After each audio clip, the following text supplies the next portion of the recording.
Hello, I'm Sandy Danig, President of Nebraska Right to Life, and I'm here with Mike Davis, President of Lincoln Right to Life, and we're here to discuss with you today the spiritual battle of abortion, especially present at the abortion facility here in Lincoln.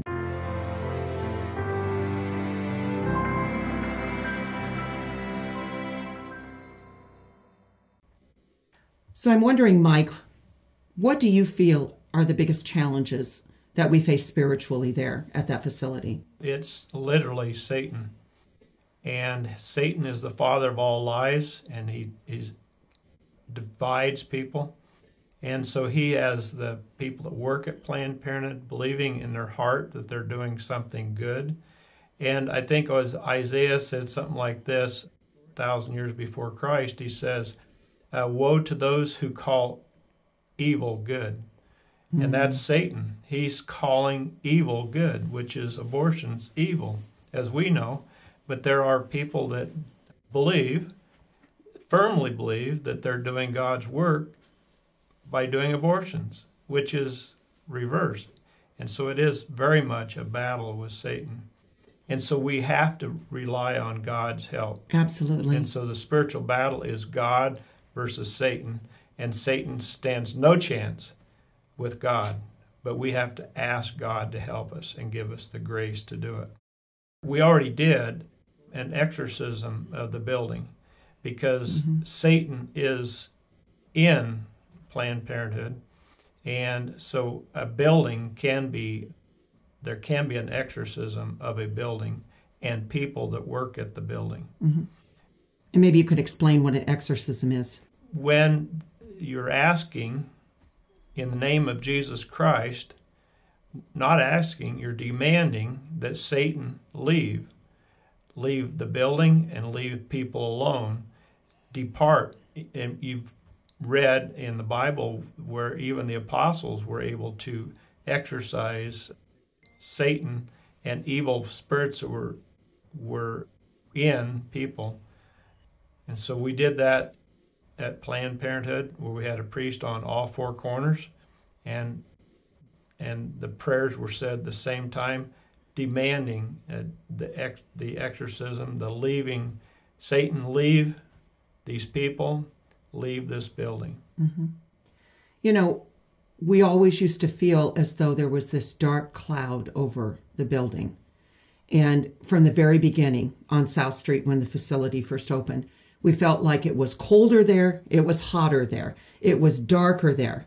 And I remember years ago, there was this beautiful lady that would come and pray there, and often by herself, and she would pray the rosary. And one particular time she was praying the rosary, she had to get up to get a brochure she wanted to hand somebody who was leaving the facility. And when she returned to her chair, her rosary was gone. So she looked all around for it, thinking perhaps it fell on the ground. She found it several feet away, and it was completely torn to shreds, like mauled by an animal. And to her, and I think most of us listening, we would say that was an evil attack on her because Satan does not want her there praying the rosary.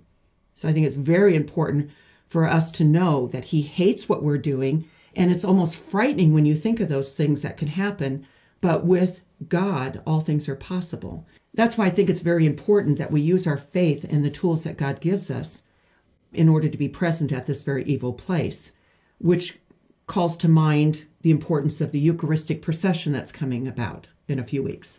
Right, that's on March 31st, on a Tuesday at 2 o'clock in the afternoon.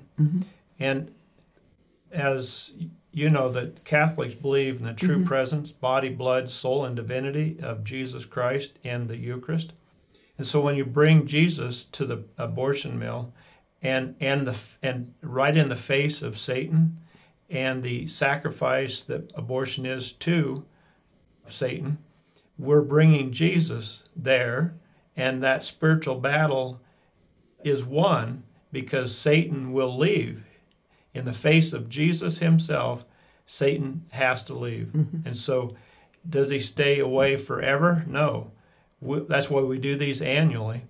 And maybe while he's gone, maybe the abortion workers, maybe the mothers will have an opportunity to see, have their eyes opened up and see exactly what are they doing. Just like Abby Johnson seeing what abortion really is when she observed an abortion, and she all this time thought she was actually doing God's helping work. Women. She thought she was helping. Absolutely. So maybe you could explain, what is the value of the Eucharistic procession?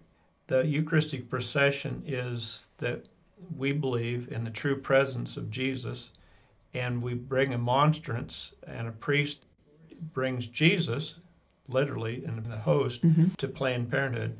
And just like the exorcism, when they use a crucifix, and they, just like that crucifix there, they'll say, in the name of Jesus Christ, leave.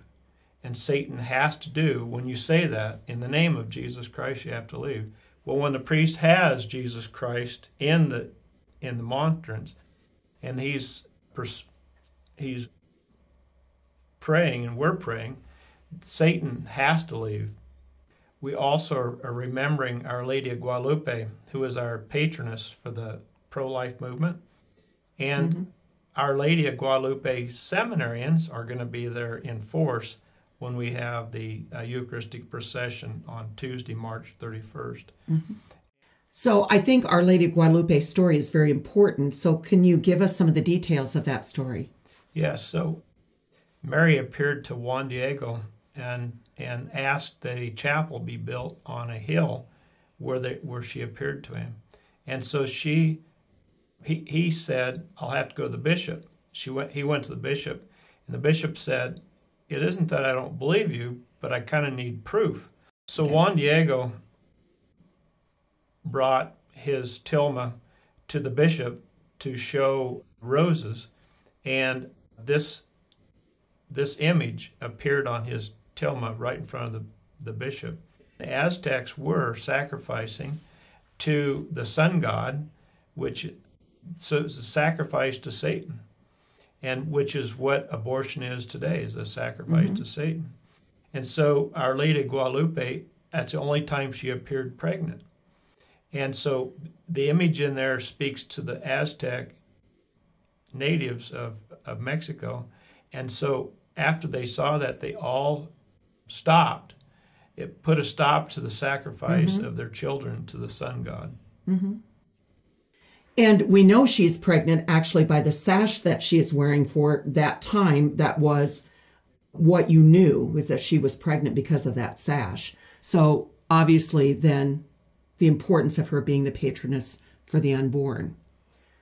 So in the next several weeks, we'll have the Good Friday prayer presence at the abortion facility. And this is something that we did for a number of years, then went a few years without it. And when Bishop Conley came into the community, he asked if we could have some sort of prayerful presence in the afternoon at the 3:00 hour at the abortion facility, which I think is incredibly important.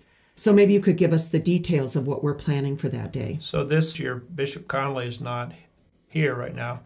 So Father McLean is going to lead the Stations Across, and we're going to use the pro-life Stations Across. And it's going to start at 2:00, and it'll end at 3 with the Divine Mercy Chaplet. And then also there'll, as I understand it, be a period of time where we'll welcome our Protestant friends as well. Correct. So they'll have an hour also, either before it or after the Good Friday Stations Across. And there'll be, last year there were up to 6 different pastors that led about 30 minutes each. So I guess it was more like a couple hours that they were there.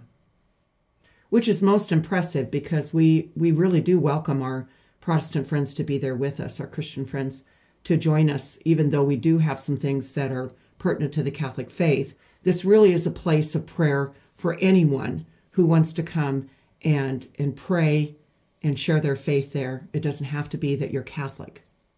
Right. On behalf of Nebraska Right to Life and Lincoln Right to Life, we thank you for joining us today.